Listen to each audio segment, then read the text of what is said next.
వాస్తవంతః అలాగే చేయవలసి వస్తుంది. అనేక జన్మ సంసిద్ధస్తతో యాతి పరాంగత్యం బహూనాం జన్మనామంతే జ్ఞానవాన్ మాం ప్రపద్యతే అని స్వయంగా భగవంతుడే చెప్పాడు. ఒక్కొక్క జన్మలోనూ కొంత కొంత సాధన చేసి చేసి చేసి చివరికి అందరూ కూడా నన్ను చేరుకుంటారు అని స్వయంగా భగవంతుడే గీతలో చెప్పాడు. కాబట్టి ఒకే జన్మలో మొత్తం సాధన చేయడం అనేది అది అందరి వల్ల సాధ్యం కాదు, కొంతమందికి మాత్రమే అది సాధ్యం అవుతుంది. అయినప్పటికీ కనీసం ఆ ప్రయత్నాన్నైనా చేస్తే, ప్రామాణికంగా దానికి కావాల్సినటువంటి ప్రయత్నాన్నైనా మనం చేసినప్పుడు ఏమవుతుంది అనంటే తప్పకుండా మనం ఆ జీవితాన్ని సార్థకపరచుకోవడానికి కావలసినటువంటి పనులను ప్రారంభించినప్పుడు తప్పకుండా మన జీవితం అనేది ఆ మార్గంలో సాగుతుంది. అందులో ఏ విధమైనటువంటి సందేహం లేదు. ఏ జన్మలో మొత్తం సాధన చేయడం అనేది అది అందరి వల్ల సాధ్యం కాదు, కొంతమందికి మాత్రమే అది సాధ్యం అవుతుంది.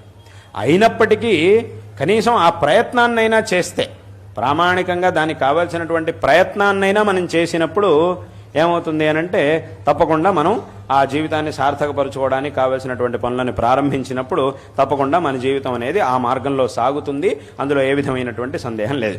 దాన్ని గనక మనం ప్రారంభించాము అనంటే ఆ తర్వాత ఎప్పుడు మనం ఎక్కడికి చేరుకోవాలి, ఎలా భగవంతుడిని చేరుకోవాలి అనే దాన్నంతా కూడా భగవంతుడే చూసుకుంటాడు. అందుకే స్వయంగా భగవద్గీతలో కృష్ణ పరమాత్మ ఈ విషయాన్ని చెప్పాడు. మన్మనాభవ మద్భక్తో మధ్యాజీ మాన్ నమస్కురు మామే వైష్యసి సత్యంతే ప్రతిజానే ప్రియోసిమే అని చెప్పాడు. అంటే ఏమిటి? విశేషంగా నాయందు అపారమైనటువంటి భక్తిని కలిగినటువంటి వాడివై ఈ భక్తి మార్గాన్ని అలాగే నేను ఉపదేశించినటువంటి ఆ స్వధర్మాన్ని నువ్వు చక్కగా ఆచరించావు అనంటే ఎప్పుడు నిన్ను ఎక్కడికి ఎలా తీసుకెళ్ళాలి, ఎలా నాలో నిన్ను చేర్చుకోవాలి అనే దాన్ని అదంతా నేనే చూసుకుంటాను. ఇంకా నువ్వు ఆలోచించాల్సిన పని లేదు. ఆ పనిని నువ్వు ప్రారంభించే ఆ మార్గంలో నువ్వు ప్రయాణం మొదలు పెడితే చాలు, మిగతాదంతా నేను చూసుకుంటాను అని స్వయంగా భగవంతుడు అన్నాడు. ప్రతిజానే ప్రియోసిమే, ఇది ఇలా నేను ఏదో ఊరికే చెప్పడం కాదు, ప్రతిజ్ఞ చేసి చెప్తున్నాను నీకు అని అంటాడు భగవంతుడు.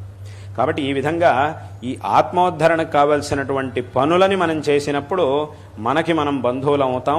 ఈ విధంగా చేసి మనకి మనం బంధువులం అవ్వాలే తప్ప ఎప్పుడు కూడా మనకి మనం శత్రువులం కాకూడదు.